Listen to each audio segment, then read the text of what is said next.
The 193rd verse, same as the first. Democrats have gotten their way. They've passed a bill banning a litany of semi-automatic firearms, claiming that these are high-powered firearms. Semi-automatic has nothing to do with the power. You can have a semi-automatic 22 long rifle or a semi-automatic 50 BMG. The power comes from the caliber of the firearm's projectile, from the size of the bullet, not from a semi-automatic feature. Moving on, the 1994 crime bill, which is touted in this article, did not stop crime. Any depreciation was so negligible as to be almost all but unnoticed. Columbine happened during the assault weapons ban. Since it didn't do anything to stop criminals, it was allowed to expire. But they keep touting this, we're banning these high-powered military-grade rifles, even as President Joe Biden makes such idiotic statements like 9mm bullet blows the lung out of the body. I have a t-shirt that says, I refuse to be lectured on gun control by those who armed the Taliban. Well, I also refuse to be lectured about firearms by those who don't understand firearms. Okay? This would be like taking driver's ed from Eva Gabor from Green Acres fame, who called it a pernundle on her dashboard.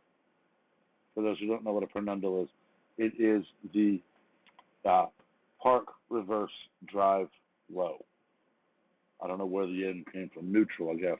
Park, reverse, neutral, drive, and low. Called it a pernundle. If you know that little about cars, you shouldn't teach driver's ed. If you know as little about firearms as the Democrats do, you should not even be in government. Yet they've managed to push this through.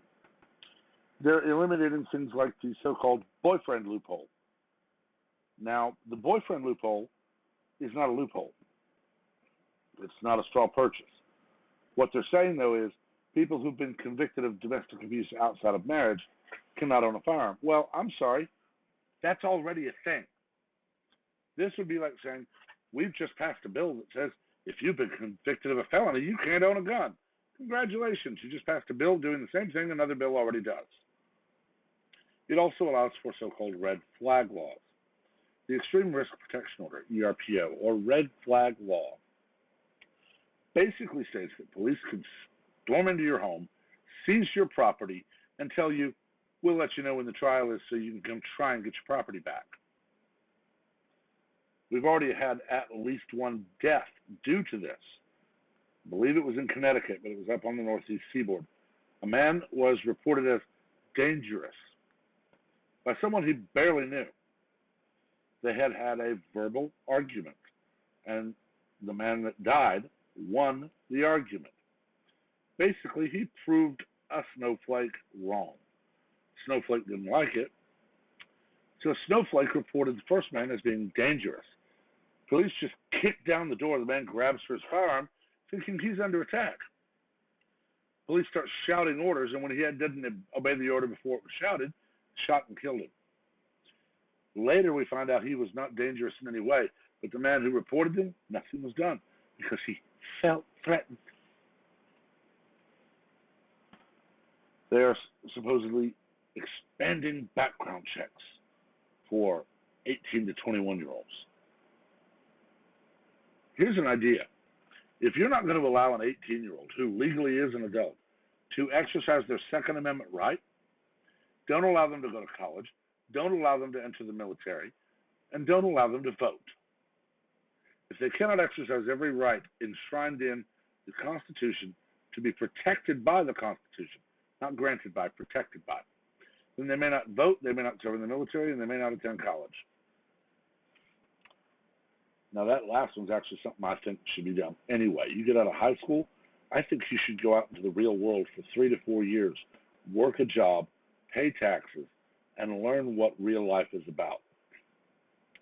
Those people who are just so utterly brilliant, they're going to be a medical doctor with no real work, or they're going to end up running a Fortune 500 company at the age of 30, and their grades prove this? Sure. They can go. They'll be the ones on scholarship anyway. The next Troy Aikman or Deion Sanders, sure, they can go on scholarship. You're not going to have but a very small group of 18 to 22-year-olds. And those are the ones who are going to put in the work anyway, because they're going to lose their scholarship if they don't, and they'll be screwed. Maybe if we did that, we'd actually have some more responsible adults. But they don't want to do that, because if 18-year-olds had to go out into the workforce and not go to college to get a liberal arts underwater basket weaving degree in 4 years so they could teach the same damn thing at another university while telling everyone how racist everyone around them is, maybe if they actually had to go out and get a real job and pay taxes, they might not be liberal. Mike Rowe would love it, because the trades would be exploding. You'd have those kids whose dads are contractors or groundskeepers, run a restaurant, run a bakery, a butcher shop, whatever it is. They'd enter the family business. They'd realize, holy cow, I can make a buttload of money building houses. Maybe I ought to get my license as an electrician. They'd buddy up to the electrician, wiring all the houses their family builds, or just the company they go to work for builds. They get their apprentice, and then journeyman, and then the master electrician. I know for a fact that master electricians, master plumbers, contractors, these people are making 6 figures a year, and I'm not talking 100, 150. I'm talking 450 and up a year. Why? They're the best at what they do. Yeah, if you're a contractor, a D.R. Horton or a Pulte, you have to have an electrician, a certified electrician. But that means that the houses you're building are safe, or as safe as they can be. Maybe if students had to go out into the real world, we'd get more electricians, more plumbers, more contractors, more people that realize I can make good money repairing cars, or painting, or landscaping, or as a butcher, a baker. We don't need too many candlestick makers these days, but still, the trades would expand. You'd get those people like me. Now, right out of high school, I thought I was going to be just moving up in my company. I didn't want to go to college. But I thought if I go to college, I'll be a lawyer. I'm really glad I didn't. Now, by the time I wanted to go back to college, I wanted to be a teacher. I got my degree. Found out I can't teach my subject at the high school level, because the high schools are all requiring social sciences teachers to be coaches. So had that been in place, I graduated high school. You're not allowed to go to college. Go out and get a job, work for a couple of years, pay taxes. If that would have happened and at 22 I'd have gone back to school, I would have graduated and wanted to be a teacher. And I would probably be now, I would now be well past, or not well past, but past 20 years in a classroom. But instead, at 45, I'm just able now to go back and get that. But my experience from 18 to 45, that 27 years, that will affect how I teach. And I'll be able to tell my students about being in the real world, having a job, all of it. I'll be able to tell them how to be a responsible adult. And just so you know, it ain't that woman. She ain't responsible enough to do nothing. I don't trust her to get drunk in a bar, although she does most of the time. I have Oswald Cobblepot Nadler, pants up to his neck, falling asleep in Congress, interrupting everybody he wants to interrupt, and then telling him, well, your time's up. These people need to be told, you're out of office, go home. When Representative Nadler, while someone is speaking to their congressional colleagues, a man who is a congressional representative but was at his home in Florida, was speaking via teleconference about gun control and how the whole 10-round max magazine is insane. And he held up a couple of different pistols to prove a 10-round magazine would not even lock in, wouldn't fit. Now, one person, can we get assurance those aren't loaded? He looked at the camera. No, I'm at my home. I'm reclaiming that 4 seconds. Then Nadler, for a good 4 seconds or longer, will you yield for a question? Yield for a question? Are you going to yield? Are you going to yield? Will you yield? Will you yield? Will you yield? Just, I mean, for crying out loud, he wasn't giving time between his questions. Will you yield? To let the man say yes or no. The man finally managed to say it loud enough and said, no, I will not, and I'm reclaiming that time as well. Nadler tried to cut him off, and the man looked up.